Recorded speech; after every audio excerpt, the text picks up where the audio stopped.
question. I think it's from this side. So, since I think you want freedom, also freedom to enjoy New York. Thank you. My name is Alejandro. I'm a sophomore majoring in statistics and political science.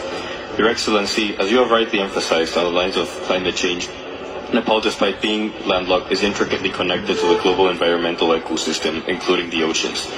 Given the shared responsibility we all have in protecting the planet, how would you incentivize coastal nations to mitigate ocean contamination, recognizing that such pollution, with far-reaching impacts, ultimately affects the high-altitude regions of the Himalayas and the promise of, as you call it, a happy Nepal?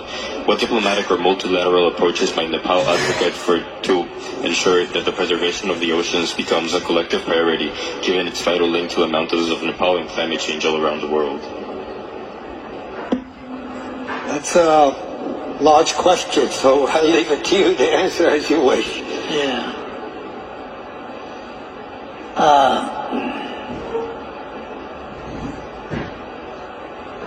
Thank you very much for your question. Again, you raised a question about conservation, climate, etc. How many questions were there? Excuse me? How many questions were there? Well, he's asking the effect of the oceans as well on yours, and what is your position, and how do you handle it? You are landlocked, so you may not... Yeah.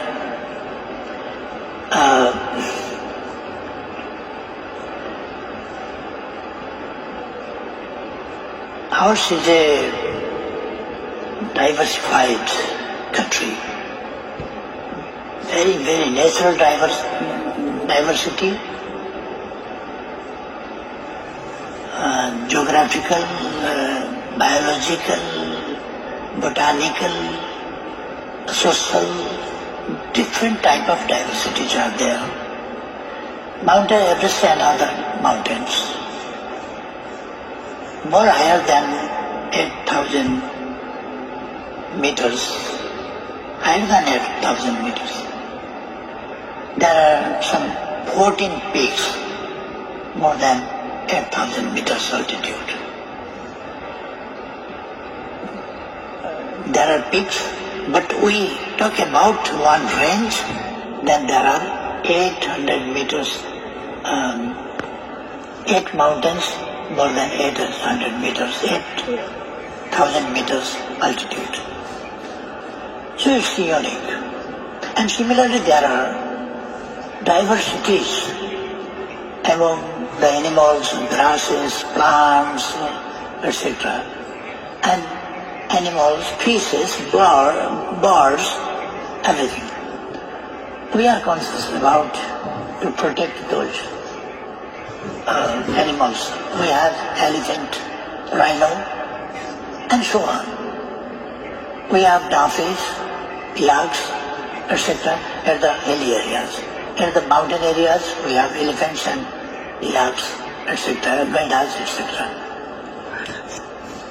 And peacock and other different types of, more than 6,000 or more birds we have.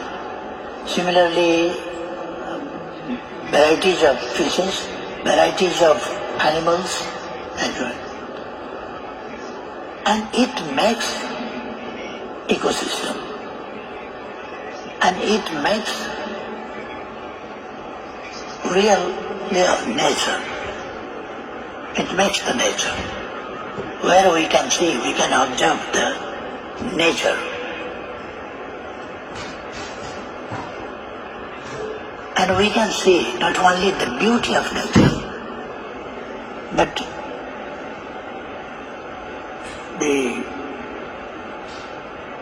we cannot imagine that magic of nature. We are working to conservation, protection of forest, animals, etc. And protection of our geographical landscape, our mountains, as I mentioned before too. Our mountains They are not only important for Nepal, but for entire world they are. Because the earth turns around within 24 hours. So the time comes from that and one circle around the sun. That creates the time on the earth. So these things are very important that he raised questions. Thank you. I'm glad you emphasized people to people and nature. At the end of the day, we're part of one system.